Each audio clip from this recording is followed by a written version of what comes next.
जय भीम आप सभी को। मैं डॉक्टर रजनीश कुमार अंबेडकर। आज मैं महात्मा गांधी अंतर्राष्ट्रीय हिंदी विश्वविद्यालय वर्धा के संदर्भ में बात करूंगा। जैसा कि आप सभी लोग जान रहे हैं सोशल मीडिया के माध्यम से, महात्मा गांधी अंतर्राष्ट्रीय हिंदी विश्वविद्यालय लंबे समय से विवादों में रहा है। प्रोफेसर रजनीश कुमार शुक्ला जब यहाँ पर थे, नियुक्तियों में धांधली, यौन शोषण, महिला के साथ में यहाँ नौकरी देने के संदर्भ में उनके वायरल चैट हुए थे और तमाम सारी खबरें प्रिंट मीडिया, इलेक्ट्रॉनिक मीडिया में थी। इसी कारण उनको 14 अगस्त 2023 को हिंदी विश्वविद्यालय छोड़कर जाना पड़ा था। उसके बाद में विश्वविद्यालय का जो 70 पेज का एक्ट है, वो एक्ट का कॉपी ये है और इस एक्ट के अकॉर्डिंग ये है, इसका एक्ट का 14 नंबर पेज पे क्लॉज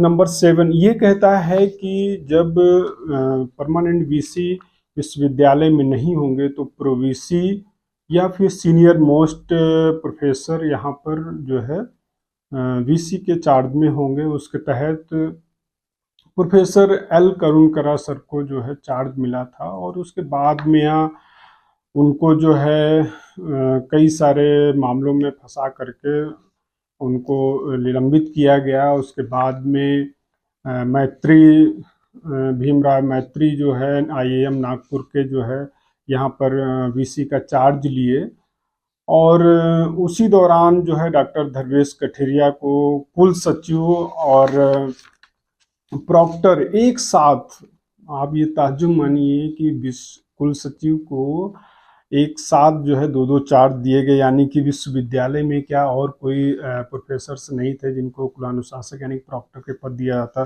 तो खैर ये पूरी एक बात थी। उसके बाद में हम लोगों ने प्रोटेस्ट किया था 26 जनवरी 2023 को कि इनलीगल तरीके से जो ये एक्ट के खिलाफ में जा कर के, ये जो एक्ट है, एक्ट के खिलाफ में कुलपति की नियुक्ति हुई थी, उसको लेकर के हम लोगों का ये कहना था कि भाई विश्वविद्यालय है जो भारत की संसद के द्वारा जो एक्ट पास है उसके तहत नियुक्ति जो है यहाँ पर होनी चाहिए। और हम लोगों ने जब इलीगल वीसी गो बैक के नारे लगाए, उसके बाद में एकाएक जो है हम लोगों को 5 लोगों को जिसमें निष्कासित और निलंबित कर दिया गया था, जिसमें राजेश कुमार सारथी, उसमें मैं, निरंजन कुमार, रामचंद्र और विवेक को कोई नोटिस नहीं दिया गया छात्रों को निकालने से पहले। उसके साथ साथ जो है ये यूजीसी का एक एक्ट है, छात्रों से संबंधित जो भी उनकी समस्याएं होती हैं उनको निवारण को लेकर के, ये 11 अप्रैल 2023 को आया था। लेकिन इसका सिर्फ हमारे ही यानी कि हिंदी विश्वविद्यालय यानी महात्मा गांधी अंतर्राष्ट्रीय हिंदी विश्वविद्यालय ही नहीं, देश के तमाम सारे विश्वविद्यालय में इसका पालन नहीं किया जा रहा है। जो तमाम सारे जो पदों पर बैठे हुए सक्षम अधिकारी हैं उसका खुला उल्लंघन कर रहे हैं। उसी के तहत अभी जब से फिर विश्वविद्यालय में प्रोफेसर के सिंह कुलपति का चार्ज लेते हैं कार्यवाहक, वो आते ही जो है 139 छात्रों को परीक्षा से वंचित करने का आदेश निकलता है, मतलब वो परीक्षा नहीं दे पाते हैं। 2022-23 का जो पीएचडी का जो सबसे ज्वलंत मुद्दा है, 50 अभ्यर्थी उसमें इंटरव्यू के लिए चयनित हुए थे। 11 और 12 अगस्त का उनका अगस्त ही था ना, अगस्त में उनका 2024 को इंटरव्यू हो चुका था, लेकिन उसके बाद में अभी भी स्थगित है।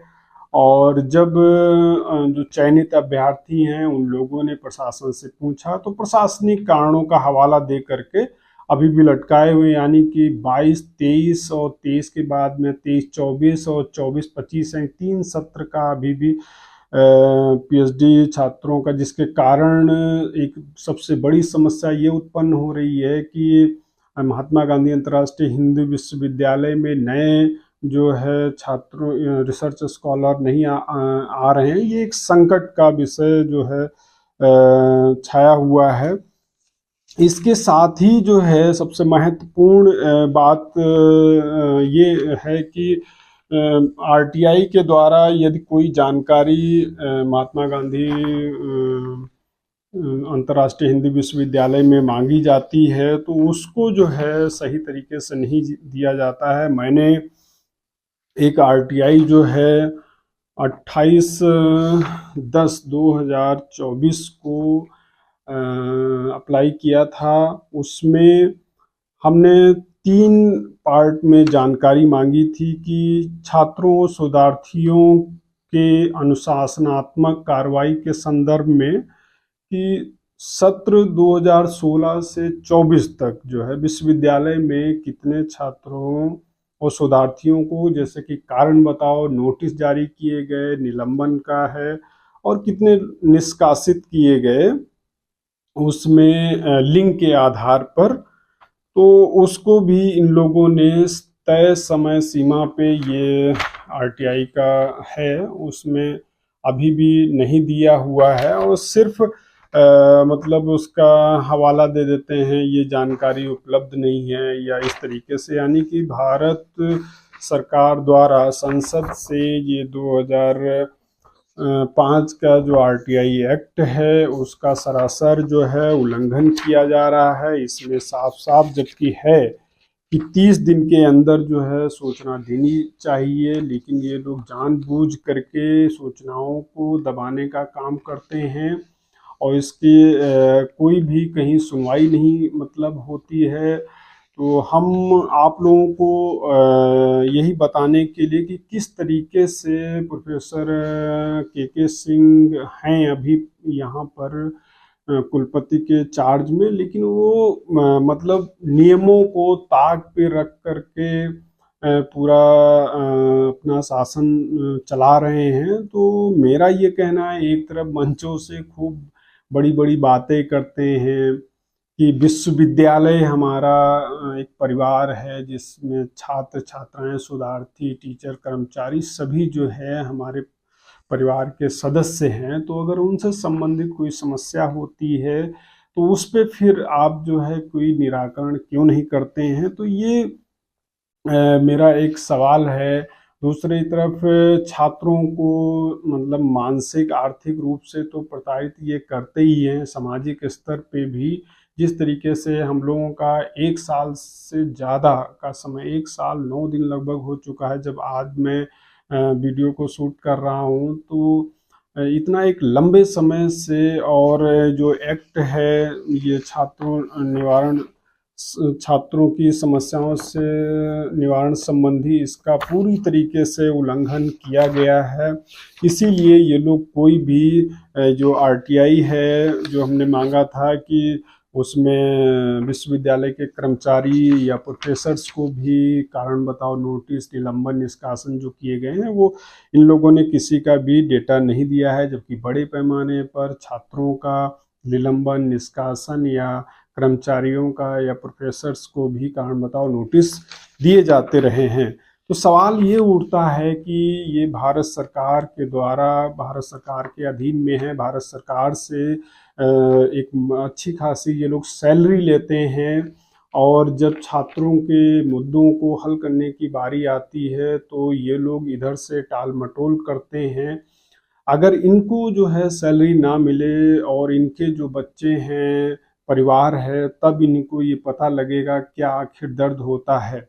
सिर्फ मंचों से जो बात करते हैं, लोकतांत्रिक कैंपस में माहौल है उसकी बात करते हैं, लेकिन कैंपस में छात्र जो है किसी मुद्दे पर अगर बात भी चर्चा भी करना चाहते हैं तो उनको पहले नोटिस देना पड़ता है कि इस विषय पे हम कर रहे हैं। आखिर विश्वविद्यालय है जहाँ पर यहाँ तर्क तार्किक और वैज्ञानिक आधार पे बातचीत होनी चाहिए। वो एक लोकतांत्रिक माहौल को पूरा जो इधर के दिनों में ख़त्म किया जा रहा है। तो मेरा ये सवाल है कि विश्वविद्यालय एक्ट के तहत चलेगा कि नहीं चलेगा? आरटीआई का जो खुला उल्लंघन हो रहा है, जो भी देश के सम्मानित जन नागरिक मेरा जब वीडियो देखेंगे तो इस बात पे ज़रूर चर्चा होनी चाहिए कि देश के तमाम सारे विश्वविद्यालयों में जो छात्रों के हकों की लड़ाई को बुलंद कर रहे हैं, उनको कहीं न कहीं प्रशासन लगातार कुचल रहा है।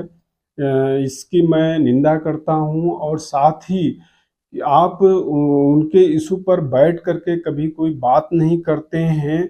सिर्फ जो है किसी न किसी नियम का हवाला देकर उनको कारण बताओ नोटिस, निलंबन, निष्कासन कर देते हैं। तो एक तरीके से आप जो है पूरी तरीके से अपने ही छात्रों, शोधार्थियों को मानसिक और आर्थिक रूप से प्रताड़ित कर रहे हैं। अभी का जो ज्वलंत जो पीएचडी का प्रकरण है, वो उसके तमाम सारे जो अभ्यर्थी हैं वो पूरी तरीके से तनाव में चले गए हैं, क्योंकि आपने अभी तक उनको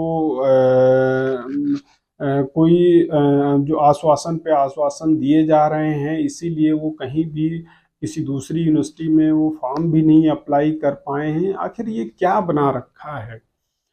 मतलब किस तरीके से आप लोग जो है शोधार्थियों का, अभ्यर्थियों का, छात्रों का शोषण पे शोषण किए जा रहे हैं। आखिर किस तरीके का मॉडल जो है आप पेश करना चाहते हैं? कोई अभ्यर्थी, जब छात्र सोशल मीडिया का जब सहारा लेता है, अपनी समस्या को जब वो कहता है, तो आप कहते हैं कि विश्वविद्यालय की छवि को जो है आप धूमिल कर रहे हैं।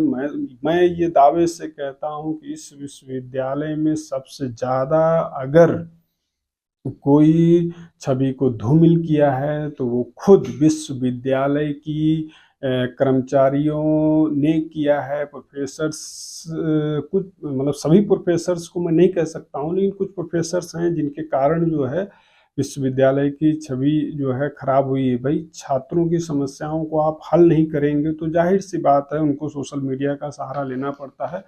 तो ये पूरी बात है और इस पे जल्द से जल्द, अभी केके का कार्यकाल इसी महीने समाप्त हो रहा है, तो वो कम से कम जो पीएचडी का